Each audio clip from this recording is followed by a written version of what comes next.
नहर के घर से जाने के बाद सोनी और रतन पहुंचे नहर से मिलने, लेकिन नहर ने घर जाने से किया साफ इनकार। जहां पर आने वाले एपिसोड में आप सबको देखने को मिलेगा कि रूही और नहर किराए के घर में अपने जिंदगी का शुरुआत करते हैं, लेकिन नहर के लिए आने वाला दिन काफ़ी ज़्यादा मुसीबतों से भरा हुआ है, क्योंकि अभी नहर जिस कंपनी में मजदूर कर रहा है उसी कंपनी के साथ रतन का मीटिंग भी रहता है, जहां पर नहर अपने पिताजी को तो देख लेगा, लेकिन रतन नहर को नहीं देख पाता है। लेकिन आने वाले एपिसोड में हम देखेंगे नहर के पिताजी को पता चल जाता है कि नहर मजदूरी करके अपना जीवन बिता रहा है, और यह चीज जानने के बाद रतन, दादी और सोनी दोनों पर बहुत ही ज्यादा गुस्सा हो जाएगा, क्योंकि दोनों के वजह से ही नहर को आज ऐसा काम करना पड़ रहा है। इसके बाद आने वाले एपिसोड में आप देखेंगे कि रतन और सोनी दोनों मिलकर नहर को घर वापस लाने का कोशिश करेंगे, लेकिन नहर वापस इस बार नहीं जाने वाला है, क्योंकि इतना कुछ होने के बाद भी दादी को अपना गलती का थोड़ा भी पछतावा नहीं है। अगर पछतावा होता तो दादी सिर्फ नहर को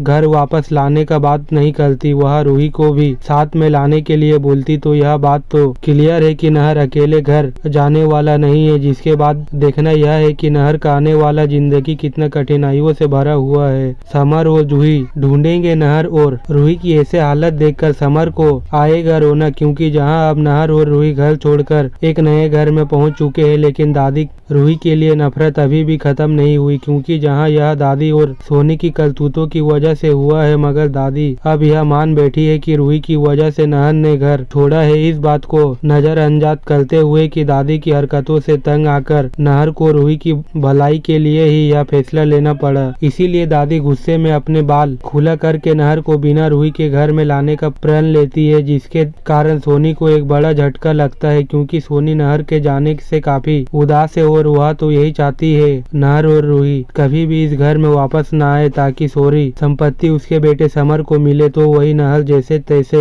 एक घर किराए ले लेता है, मगर इसके बाद नहर के पास थोड़े ही पैसे बचते हैं, जिससे नहर को यह चिंता सताने लगती है कि इतने कम पैसों में उनका गुजारा कैसे होगा और वह घर के लिए राशन कहां से लाएंगे। जिसके नहर रूही से कहता है कि वह नौकरी ढूंढने के लिए बाहर जा रहा है और वह शाम तक वापस आएगा, इसीलिए नहर अपने सारे डॉक्यूमेंट्स लेकर नौकरी की खोज में निकल पड़ता है। मगर जब सारा दिन धूप में भटकने के बाद नहर को कहीं काम नहीं मिलता, तो उसकी नजर कुछ मजदूरों पर पड़ती है, जिससे उसे कुछ पैसों के लिए उन मजदूरों के साथ ही काम पर जाना पड़ता है। फिर जब नहर शाम को राशन और कुछ सामान लेकर आ जाता है, तो नहर की थकान के मारे काफी हालत खराब होती है और उसके कोमल हाथों पर पत्थर तोड़ने की वजह से छाले पड़ चुके होते हैं। इसीलिए जब रूही नहर से पूछती है कि आखिरकार उसकी ऐसी हालत कैसे हुई, तो नौकरी ढूंढने गया था, तो नहर रूही को बताता है कि उसे काफी जगह ढूंढने पर भी कहीं काम नहीं मिला, इसीलिए उसे मजदूरी करनी पड़ी। जिसे सुनकर रूही को काफी दुख होता है, मगर नहर रूही को हिम्मत देता है कि सब कुछ दिन की बात है, जब उसे कहीं नौकरी मिल जाएगी तो सब कुछ ठीक हो जाएगा। साथ ही नहर रूही को यह भी बताता है कि आज उसे अपना पापा दिखाई दिए, लेकिन वह मजदूरों के साथ चुप गया था, जिससे वह नहर को ढूंढ नहीं पाए। दूसरी तरफ जब घर में सब कुछ